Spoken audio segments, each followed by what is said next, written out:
رکھو، خاص طور پر نوجوانوں سے میں گزارش کرتا ہوں.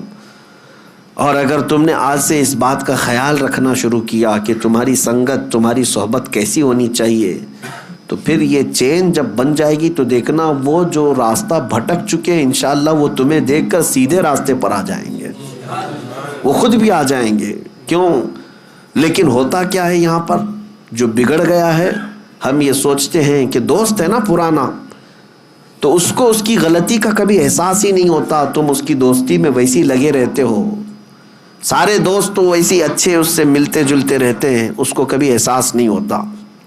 لیکن سارے دوستوں نے اگر اس کو چھوڑ دیا اچانک کہ تو شراب کیوں پی رہا ہے، تو نشہ کیوں کر رہا ہے، تو زنا پر کیوں گیا تھا، تو سود کا کاروبار کیوں کر رہا ہے، اگر دوستوں نے اسے چھوڑ دیا تو اسے اسی دن احساس ہونے لگ جائے گا کہ میں کچھ غلط کر رہا ہوں جس کی وجہ سے میرے ساتھیوں نے مجھے چھوڑ دیا ہے.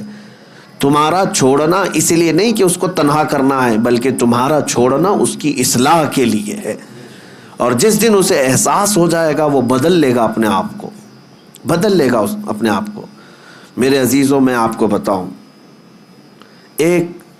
میں کسی کا نام نہیں ذکر کرتا کہ کہیں، اس لیے کہ ہماری باتیں بہت ساری وائرل ہو جاتی ہیں، ادھر سے ادھر لوگ چپکا دیتے ہیں. پھر ایک صاحب وہ کچھ غلطیوں میں مصروف تھے، بڑی عمر ہو گئی، 40 سال کے اوپر کی عمر، لیکن مال بے حساب ہونے کی وجہ سے غلط سنگت یا غلط صحبت، اور بسا اوقات ایسا کہ کفر و شرک کے معاملات بھی زندگی میں آ گئے ہیں.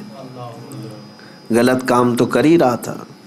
اتفاق ایسا تھا کہ بہت سارے لوگ اس کے ہاں آنا جانا ویسے ہی رکھتے، باقی اس کی بہت ساری اچھائیاں بھی تھیں. اچھائیوں میں یہ کہ مسجدوں کی تعاون میں وہ بڑھ چڑھ کر کے آگے رہتا، اور 11ویں شریف تو بڑی دھوم دھام سے بہت سارے لوگوں کو کھلاتا، پورے گاؤں والوں کو، سب کھاتے تھے.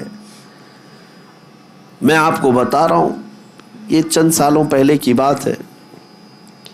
اب اس شخص کی ایک خواہش یہ تھی کہ بہت سارے لوگ آتے بھی جاتے ہیں میرے پاس، میں یہ اپنی تعریف کے لیے نہیں کہہ رہا، میں آپ کو ایک مثال دے رہا ہوں. میرے پاس ایک سال دعوت آئی اور کہا کہ مجھے آپ کو میرے ہاں آنا ہے، فلاں دن ہے.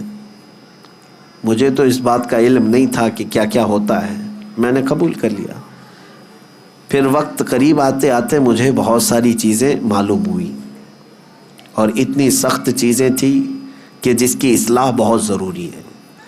کچھ معاملات ایسے ہوتے ہیں کہ جس کو نظر انداز کیا جا سکتا ہے، لیکن کچھ ایسے ہیں جس کو نظر انداز کرنا آسان نہیں، جہنم میں لے جانے والے اعمال ہیں. پھر جب میرے پاس یہ باتیں آئیں تو پھر شاید 2-3 دن بچے ہوں گے، تب میں نے پیغام بھجوایا کہ اس بار آپ مجھے بلانے کے لیے ضد کر رہے ہو، میں ہرگز نہیں آؤں گا جب تک تم ان تمام چیزوں سے توبہ نہیں کرتے. اور اس کے علاوہ ایک بات یہ بھی یاد رکھ لو، میں خود بھی نہیں آؤں گا، کسی عالم کو آنے نہیں دوں گا، اور عام مسلمانوں میں اعلان بھی کروں گا کہ تمہاری ان حرکتوں سے دین کا بھی نقصان ہے، تمہارا خود کا بھی نقصان ہے. یہ سخت سٹینڈ لینا ہو سکتا ہے کسی کے لیے ایسا لگتا ہو کہ اتنا سخت ہو گئے فلاں چھوڑ کے بھاگ جائے گا، ایسا نہیں ہوتا. میرے عزیزو، شاید یہ دوپہر سے شام کی بات ہوگی، شام تک وہ بندہ جب دیکھا یہ سارے معاملات، ساری تیاریوں کے ساتھ آ کر کے کھل کر سب کے سامنے اپنی توبہ اور برات کا اظہار کیا، اور الحمدللہ وہ اپنی توبہ پر آج بھی قائم ہے. تمام چیزیں نکل گئی.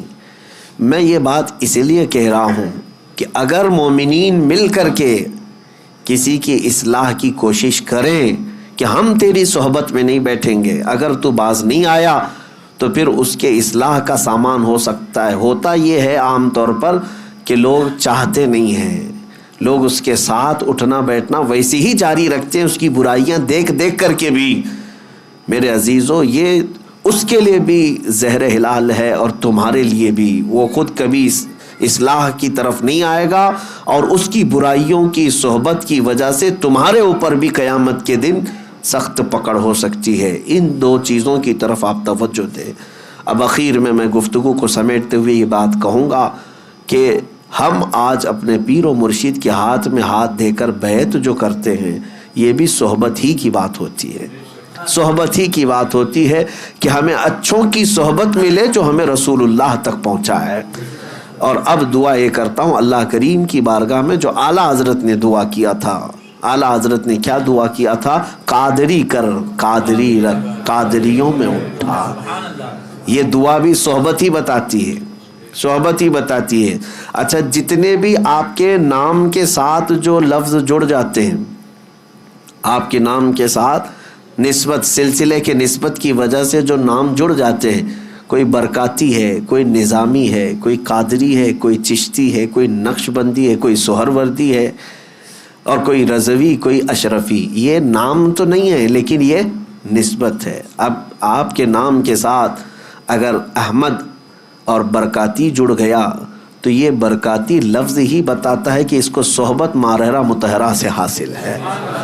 قادری اگر آپ کے نام کے ساتھ جڑا ہے تو یہ لفظ بتائے گا کہ اس کی صحبت بغداد سے جڑی ہوئی ہے۔ چشتی اگر کسی کے نام کے ساتھ جڑا ہے تو یہ بتاتا ہے کہ غریب نواز کی صحبت میں جانے والا بندہ ہے، ان کی صحبت کا طالب ہے، اسی لیے اپنے ناموں کے ساتھ یہ نسبتیں لگاتے ہیں۔ دنیا والے اپنے اپنے دوسرے بزنس کے نسبتوں پر فخر کرتے ہوں گے کہ اپنے ناموں کے ساتھ کسی عہدے کی نسبت لگا کر کے، لیکن اعلیٰ حضرت جس پر فخر کرتے تھے وہ قادری نسبت پر فخر کرتے تھے۔ علامہ، مولانا، مفتی، الحاج، قاری، حافظ، یہ سب ہو سکتا ہے منصب ہوں، عہدے ہوں، لیکن اعلیٰ حضرت اپنے لیے جو لکھتے تھے فقیر قادری۔ جہاں پر بھی آپ دیکھیں گے اعلیٰ حضرت کیا لکھتے تھے؟ فقیر قادری، یعنی اپنے آپ کو فقیر بھی لکھتے تھے اور نسبت میں قادری لکھا کرتے تھے۔ اسی لیے انہوں نے دعا بھی یہی کی، قادری کر، قادری رکھ، اور قادریوں میں اٹھا۔ قیامت کے دن بھی انہی صحبتوں میں مولا ہمارا حشر فرمائے، قدر عبد القادر قدرت نما کے واسطے۔